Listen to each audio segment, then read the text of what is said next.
능력 중심 사회를 구현하기 위해서는 내가 갖고 있는 재능이나 내가 갖고 있는 관심사, 잘할 수 있는 분야를 개발하는 게 되게 중요하다고 봅니다. 그래서 그런 기능적인 측면들을 우리가 얼마큼 준비를 하느냐, 그것 또한 산업계에 맞게끔, 수요처에 맞게끔 그런 것들이 중요하다고 보고요.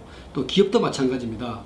기업들은 지금 현재 대기업을 제외하고는 일반 중견기업이나 중소기업들은 인력 육성난에 많은 투자를 하지 못하고 있습니다. 특히 또 인력난도 허덕이고 있고요.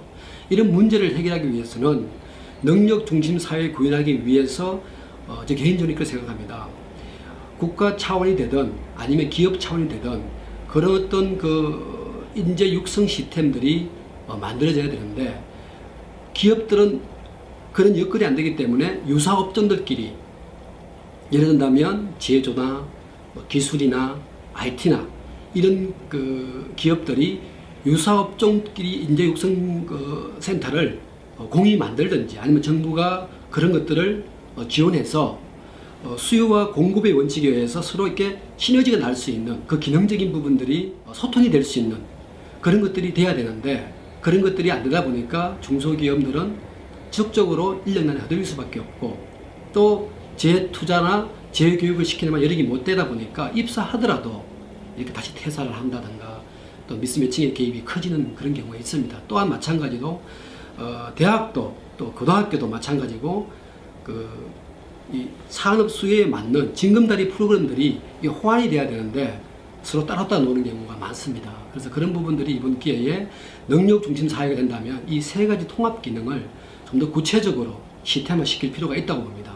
그런 것들이 됐을 때 우리가 말하는 NCS가 바로 그런 데 출발이라고 봅니다만, 대한민국 경제력을 높일 수 있는 그 기능적인 부분들이 능력 중심 사회가 될 수 있는 가장 기본이 아닌가 싶습니다.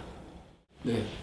한국능률협회는 51년 된 역사를 바탕으로 많은 기업들의 회원사, 수천 개 되는 기업의 니즈를 51년 동안 함께 해왔습니다. 그러다 보니까 기업이 무엇을 희망하고 얻고자 하고 또 기업이 어떤 방향으로 가야 되는지 우리 능률협회는 너무 잘 알고 있습니다. 기업에서 뽑고 싶은 인재, 기업에서 요구하는 인재가 사실은 그런 것들이 대학이나 고등학교에서 이렇게 서로 매칭이 돼야 되는데 그런 부분 늘 안타깝게 생각해 봤습니다. 이번에 NCS에 참여한 것은 결국은 산업 현장의 수요에 맞는 인재를 사전에 육성하자는 의미가 아니겠습니까?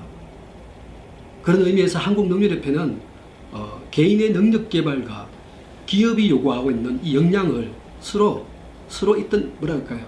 선을 본다 그럴까요? 서로 매칭을 시켜서 더 건강한 국가 경쟁력을 높이기 위한 수단으로 저희들은 참여했다고 봅니다. 네, 결국은 뭐냐면 NCS 개발은 기계가 하는 게 아닙니다. 결국은 뭐냐면 사람이 하는 겁니다. 그 중에서도 각 분야의 전문가들로 구성된 그 인적 네트워크에 의해서 이것이 만들어지는 겁니다. 그리고 현장 중심의 비중이 이제 전체 100이라 그러면 한 70%, 그 다음에 교육업계에 계신 분들이 한 30%, 나머지는 자격 쪽에 계시는 분들인데 그걸 731 전략이라고 합니다. 근데 이 부분들을 참여하신 분들이 대부분 처음입니다. 그러다 보니까 산업 현장의 목소리와 학교의 목소리와 또 전문가의 목소리 다 따로따로 달라질 수가 있죠. 이것을 하나의 하모니를 만들어 가는다는 게 제일 힘든 부분인 것 같습니다.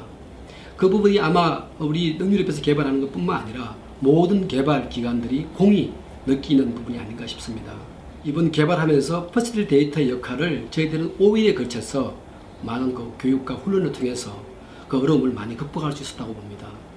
그리고 또 특히 어려웠던 부분들은 이 그 개발자의 참여도를 어떻게 높일 것이냐입니다. 왜냐하면 개발하신 분들이 다 산업 현장에 계신 분들이기 때문에 업무를 전폐하고 이렇게 개발에 참여한다는 것은 사실은 어렵습니다. 그래서 토요일날, 일요일날 대부분 참여하신 분들을 모시고 개발하다 보니까 이제 그런 부분이 가장 어려웠던 부분들인데, 그나마 그래도 시간이 가면 갈수록 왜 이 개발을 NCS를 개발해야 되는지에 대한 부분들에 대한 그 사명감, 그리고 애국심, 그리고 이것들이 어떤 그 국가 경쟁력을 높일 수 있다는 그런 어떤 마음가짐으로 우리는 이제 개발에 초기에 어려웠던 점을 극복했다고 지금 볼 수 있을 것 같습니다. 우리가 알고 가는 것과 모르고 가는 것, 예측할 수 있는 것과 비예측할 수 있는 부분들은 상당히 차이가 크다고 생각합니다. 개인이 갖고 있는 재능이나 또 관심사 또 도전하고 싶은 분야가 있는 상태에서 그걸 공부하는 거하고 훈련하는 거하고 그걸 목표로 잡는 거하고 그냥 막연히 산업 현장에 취업하는 거하고는 차이가 크다고 생각합니다.